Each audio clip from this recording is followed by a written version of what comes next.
ST कर्मचाऱ्यांचे या महिन्यातला पगारही रखडलाय। पगाराची तारीख उलटूनही वेतन मिळालेलं नाही। एसटी कर्मचाऱ्यांना अजूनही वेतन मिळालेलं नाहीये। पगार अद्यापही न झाल्याने एसटी कर्मचारी 7वा वेतन आयोग मिळावा म्हणून आंदोलनाच्या तयारीत आहेत, परंतु सरकारने त्यांचा पगारच रखडून ठेवला। एसटी कर्मचाऱ्यांचे या महिन्यातला पगारही रखडलाय। एसटी कर्मचाऱ्यांच्या पगाराची तारीख ओलांडून गेली तरी देखील त्यांचा पगार झालेला नाही। दरवेळी एसटी कर्मचाऱ्यांसोबत सरकार असेच करते। जेव्हा जेव्हा एसटी कर्मचारी सरकारला पगारवाढ मागतो किंवा 7वा वेतन आयोग मागतो, त्यावेळी एसटी कर्मचाऱ्यांचा पगार वेळेवर केला जात नाही, जेणेकरून एसटी कर्मचाऱ्यांच्या पगारावर एसटी कर्मचाऱ्यांचे लक्ष गेले पाहिजे, पगारवाढीकडून लक्ष हटले पाहिजे, असे उद्देश महाराष्ट्र शासनाचे आहेत। 3 महिन्याच्या कालावधीमध्ये आपल्याला कुठल्याही परिस्थितीमध्ये आपलं वेतन राज्य सरकार एवढं करायचंय म्हणजे करायचंय।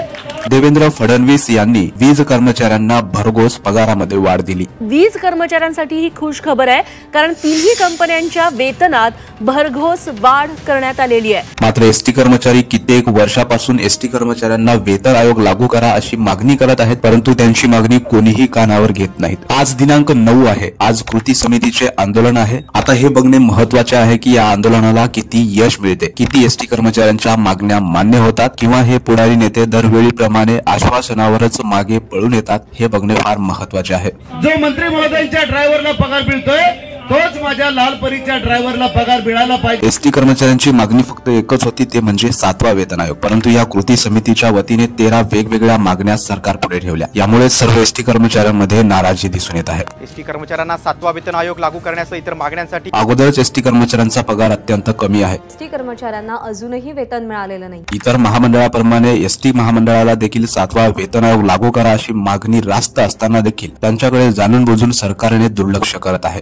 2 ते 3 महिन्याच्या कालावधीमध्ये आपल्याला कुठल्याही परिस्थितीमध्ये आपलं वेतन राज्य सरकार एवढं करायचंय म्हणजे करायचंय। आमदार बच्चू कडूंना या व्हिडिओच्या माध्यमातून विनंती आहे की एसटी कर्मचाऱ्यांसाठी पुढे येऊन तुम्ही तरी काहीतरी करा, हीच विनंती। बच्चू भाऊ कडू दुपारपर्यंत आपल्या आंदोलनात येतो म्हटले। मंडळी, व्हिडिओ आवडल्यास चॅनलला सबस्क्राईब करा व व्हिडिओला लाईक करा। खूप खूप धन्यवाद। आपल्याला कुठल्याही परिस्थितीमध्ये आपलं वेतन राज्य सरकार एवढं करायचंय म्हणजे करायचंय आणि ते